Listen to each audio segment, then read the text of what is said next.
Hello everyone, मैं प्रदीप कुमार आगाज IAS institute में आप सभी का स्वागत करता हूं। तो आइए आज के इस वीडियो में हम लोग बात करने वाले हैं सामाजिक न्याय से रिलेटेड यूपीएससी के प्रीलिम्स और मेंस के लिए आज के जितने भी मोस्ट इंपॉर्टेंट टॉपिक है हम आप लोगों के लिए लेकर आए हैं। तो चलिए देखते हैं। तो देखिए, प्रीलिम्स के लिए जो टॉपिक है, भारत में दत्तक ग्रहण और केंद्रीय दत्तक ग्रहण संसाधन प्राधिकरण और हिंदू दत्तक ग्रहण और भरण शोषण अधिनियम 1956 और किशोर न्याय बच्चों की देखभाल एवं संरक्षण संशोधन अधिनियम 2021 और मेंस के लिए जो टॉपिक है वो है भारत में दत्तक ग्रहण से संबंधित कानून और भारत में दत्तक ग्रहण से संबंधित प्रमुख चुनौतियां। तो चलिए हम यूपीएससी के प्रीलिम्स और मेंस के इन सभी टॉपिक के बारे में पूरे विस्तार से चर्चा करते हैं। तो देखिए चर्चा में क्यों है, आइए समझते हैं। महिला एवं बाल विकास मंत्रालय ने हाल ही में महाराष्ट्र में दत्तक ग्रहण के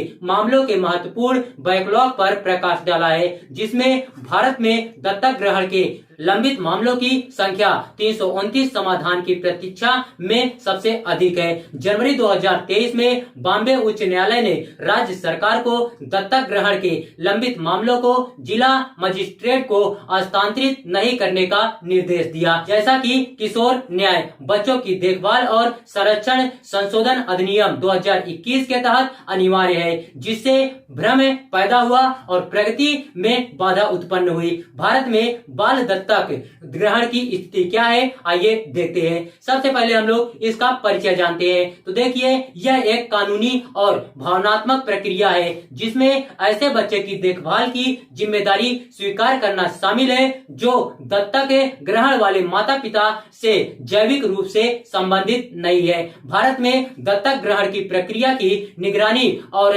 विनियमन केंद्रीय दत्तक ग्रहण संसाधन प्राधिकरण द्वारा किया जाता है, जो महिला एवं बाल विकास मंत्रालय का हिस्सा है। CARA भारतीय बच्चों को दत्तक ग्रहण के लिए नोडल निकाय है और इसे देश में दत्तक ग्रहण की निगरानी करने एवं विनियमन का अधिकार है। CARA को वर्ष 2003 में भारत सरकार द्वारा अनुसमर्थित Hague convention on inter country adoption 1993 के प्रावधानों के अनुसार अंतर्देशीय दत्तक ग्रहण की गतिविधियों से निपटने के लिए केंद्रीय प्राधिकरण के रूप में भी नामित किया गया है। भारत में दत्तक ग्रहण से संबंधित कानून क्या है, आइए देखते हैं। तो देखिए, भारत में दत्तक ग्रहण दो कानूनों द्वारा शासित होते हैं, हिंदू दत्तक ग्रहण और भरण शोषण अधिनियम 1956 द्वारा किशोर न्याय अधिनियम 2015। दोनों कानूनों में दत्तक माता पिता के लिए पात्रता मानदंड अलग अलग है। किशोर न्याय अधिनियम के तहत आवेदन करने वालों को CARA के पोर्टल पर पंजीकृत करना होता है, जिसके बाद एक विशेष दत्तक ग्रहण वाली एजेंसी एक गृह अध्ययन संबंधी रिपोर्ट तैयार करती है। जब यह स्पष्ट हो जाता है कि उम्मीदवार दत्तक ग्रहण के लिए योग्य है, तो दत्तक ग्रहण के लिए कानूनी रूप से स्वतंत्र घोषित किए गए बच्चों को आवेदक को सौंप दिया जाता है। HAMA के तहत एक दत्तक होम समारोह अथवा एक दत्तक ग्रहण का कार्य या न्यायालय का एक आदेश अपरिवर्तनीय दत्तक ग्रहण के अधिकार प्राप्त करने हेतु पर्याप्त है। इस अधिनियम के तहत हिंदू, बौद्ध, जैन और सिखों के बीच सिखों को बच्चों दत्तक ग्रहण का अधिकार प्राप्त है। हालिया बदलाव क्या है, आइए समझते हैं। संसद ने किशोर न्याय अधिनियम 2015 में संशोधन करने के लिए किशोर न्याय बच्चों की देखभाल और संरक्षण संशोधन अधिनियम 2021 पारित किया।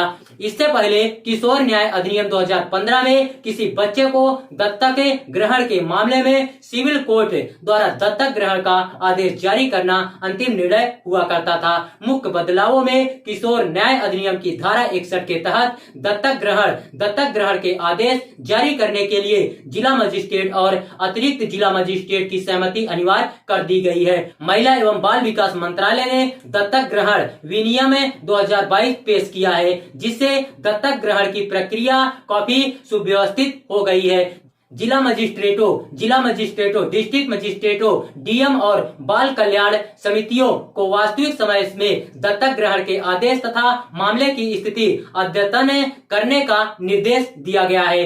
दत्तक ग्रहण विनियम 2022 के कार्यान्वयन के बाद से देश भर में डीएम द्वारा 2297 दत्तक ग्रहण के आदेश जारी किए गए हैं, जिससे लंबित मामलों का गंभीर पहलू का समाधान हो गया है। भारत में दत्तक ग्रहण से संबंधित प्रमुख चुनौतियां क्या है, आइए समझते हैं। दत्तक ग्रहण से संबंधित लंबी और जटिल प्रक्रिया। भारत में संबंधित प्रक्रिया लंबी, जटिल और नौकरशाही से प्रभावित हो सकती है, जिससे बच्चों को उपयुक्त परिवारों को सौंपने में देरी हो सकती है। CARA के आंकड़े बताते हैं कि जहां 30,000 से अधिक भावी माता पिता अब दत्तक ग्रहण की प्रतीक्षा कर रहे हैं, वहीं 2131 बच्चों में से 7% से भी कम बच्चे दत्तक ग्रहण हेतु कानूनी रूप से उपलब्ध हैं, जो भारत की श्रम साध्य एवं लंबी दत्तक ग्रहण की प्रक्रिया को उजागर करता है। उसमें से लगभग 2/3 विशेष आवश्यकता वाले बच्चे हैं और दत्तक ग्रहण की